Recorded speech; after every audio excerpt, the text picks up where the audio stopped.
Hello everyone, I am Dr. Jaya Kanikar and welcome back to Mind Matters.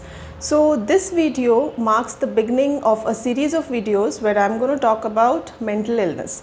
So this particular video will be a general overview of what is mental illness and what are the common symptoms that we see in mental illness, and a series of videos that follow will have a description about individual mental illness. So let's begin first with the definition of what is a mental illness. So a mental illness is a health problem that significantly affects how a person feels, thinks, behaves and interacts with other people. So somebody who has a mental illness may find it difficult to cope with work, with relationships and with life in general. Mental illness is a term that is used to include a wide variety of illnesses which have different symptoms, which have different impacts on different people and may be present for varying lengths of time. It's also important to understand that two people having the exact same mental illness may not have the same kind of symptoms, or the illness may not have the same kind of effect on each one. It varies widely from person to person. Now let's look at one important fact first before we begin. Why is it that people struggle to accept that anybody might be having a mental illness, whether it's the patient themselves who struggles to accept that this is a mental illness, or the family and other friends around who struggle to accept that this person may be suffering from a mental illness? Whereas if a person has a physical illness, whether it's diabetes, hypertension or any other illness, it is very easily accepted and the treatment of it is encouraged. What happens in a mental illness is, since it is predominantly behavior based, as in what you notice are changes in behaviors. So very often it is looked at as willful behavior, which means that everyone around perceives that this person is doing this willfully. So many times it is like this person is lazy, or they just don't want to do it, or they just like getting this attention, or this is just a convenient way of getting out of this responsibility or anything like that. So it is looked at as a willful behavior, which is why so many times we don't accept, or we don't understand that each one can have a different response to similar stressors, or the illness can look different in different people. So most of the time we look at it like, okay, this is a very common stress and everybody goes through this kind of a problem, but only this one is reacting in this way, which means that something is wrong with them. We don't look at it as an illness, we look at it that something is wrong. This is a character flaw. It is marked as a character flaw in a person. Because of this common perception, patients are also reluctant to come forward and say that they are having issues in handling these day-to-day activities, because then they feel that everyone will say that you are just being too lazy, or you are the problem. There's no issue otherwise, but you are the problem. This is the reason most of the times patients don't come forward, and nor does the family come forward. Of course, in addition to the role of stigma, which I have already spoken about in my previous videos. Now, before I actually start telling you what are the common symptoms of mental illness that we see, I want you to think about certain adjectives which are commonly used in our day-to-day practice, and especially with social media, this has increased manyfold. Okay, so often we hear people say things like, I did not sleep last night, I'm such an insomniac, or I really need to keep my table in this particular order, oh, it is my OCD. Or I was so anxious yesterday, I have this anxiety disorder.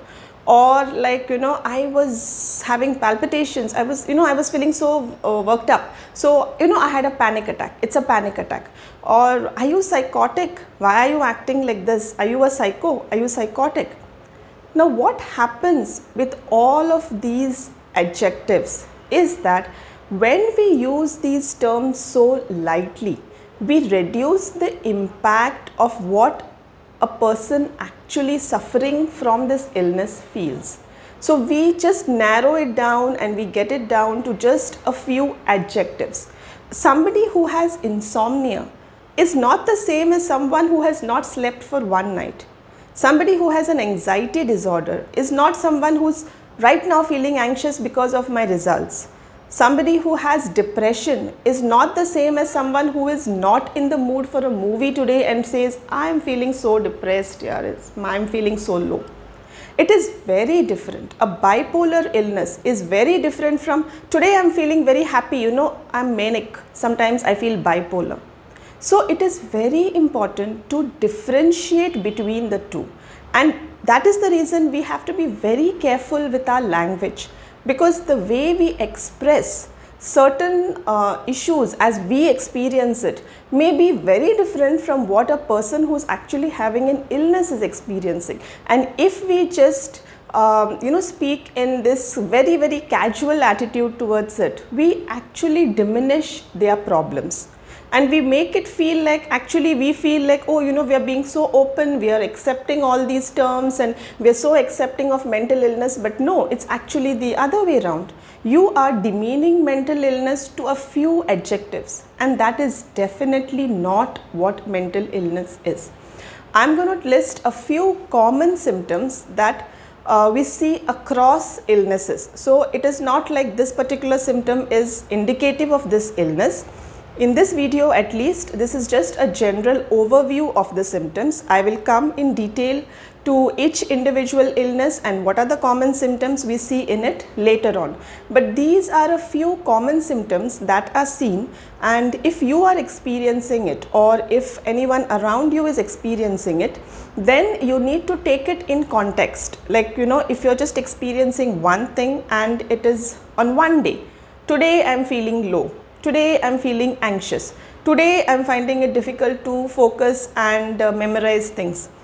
Then you need to take it into context. It may not be a mental illness, but if it is something that's constantly happening to you, over a few weeks or over a few months, you are regularly having one or more of these symptoms, then you need to actually think and visit a therapist to figure out whether you have a mental illness or not. So coming to a few of the most common symptoms that we notice. The first one is usually sleep. Disturbed sleep is the most common symptom that is seen. So either the person might have difficulty in initiating sleep, which means that they go to bed but they find it difficult to fall asleep, or they may have disturbed sleep in the night, which means that they go to bed, they fall asleep just fine, but then they wake up multiple times. Or they may wake up very early in the morning when they don't want to, and then they lie awake and are not able to get back to sleep.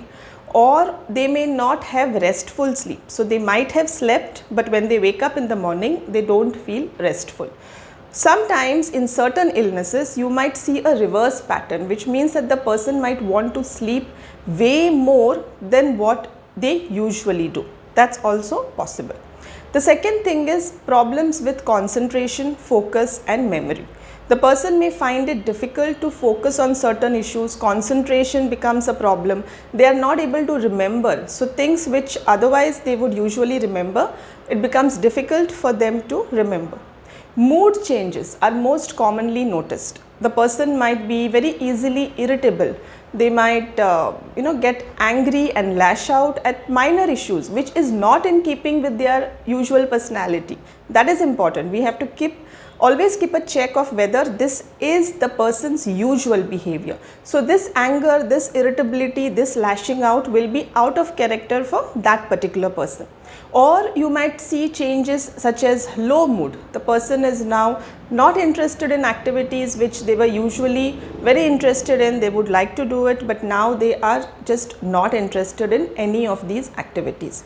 Or you might see the other way around. This person suddenly appears very excitable, wears a very, very exuberant mood, wants to try out things that they would never have done usually, would spend a lot of money and be generally very what we say as they are very excited. They want to do a lot of things and they keep doing it continuously without taking a break and out of their routine. Appetite changes are also very common.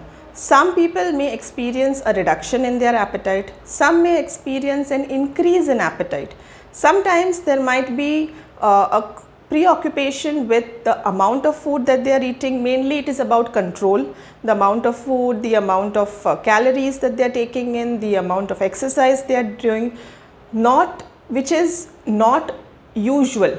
You know, it is not like what everyone else around does, wherein somebody who is conscious about their health is looking at what they eat and how much they are eating and how much they are exercising. This goes on to trying to very stringently control it, and up to the point of obsessive behavior. So that is another of the things that we notice commonly.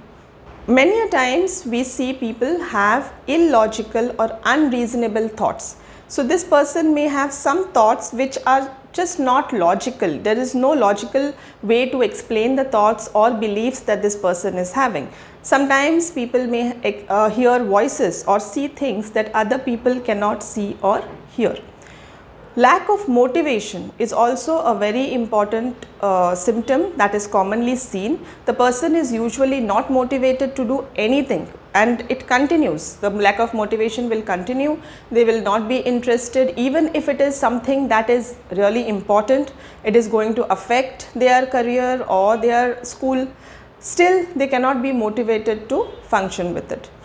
Withdrawing from society. So people do not like to interact with others, which is again a change in usual. Somebody who is generally introverted and does not enjoy interacting with others is different. But this person who would usually interact with everyone now suddenly does not want to interact with others and kind of withdraws into their own shell. We may also see a deterioration in their performance, whether it is at school, whether it's at work. There is a definite deterioration in their performance.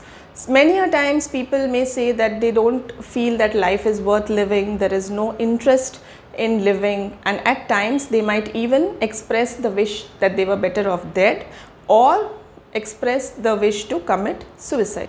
Sometimes we see symptoms of substance abuse, which means that if the person would generally have any kind of substance occasionally, but now there is an increase in their substance use. So somebody who would say smoke cigarettes only when they are out with friends or very casually, now is smoking every day, and the number of cigarettes have also increased. Or somebody who would have alcohol only sometimes when they're out with friends is now drinking on a daily basis and has increased the amount of alcohol that they are consuming. So these are a few of the common symptoms that we see, and again I reiterate, having only one of this symptom just for a few days, like for a few days any one of us can feel sad. For a few days, any one of us can feel upset, can feel angry, may not be in the best of moods, may procrastinate, sometimes may feel like having an extra drink or two. All of this is okay, but if it continues, if it persists over days, weeks, months, if it is to a level where it is affecting their performance, whether it is at work, whether it is at school, if it is affecting their relationships, if it is affecting the way their life would go on, then we strongly have to suspect that this may be a mental illness and you need to get in touch with a therapist as soon as possible. So this video was about a general overview of symptoms of mental illness. If you have any questions regarding the same, please do write it in your comments and I will try my best to answer it as soon as possible. Thank you and be kind to your mind.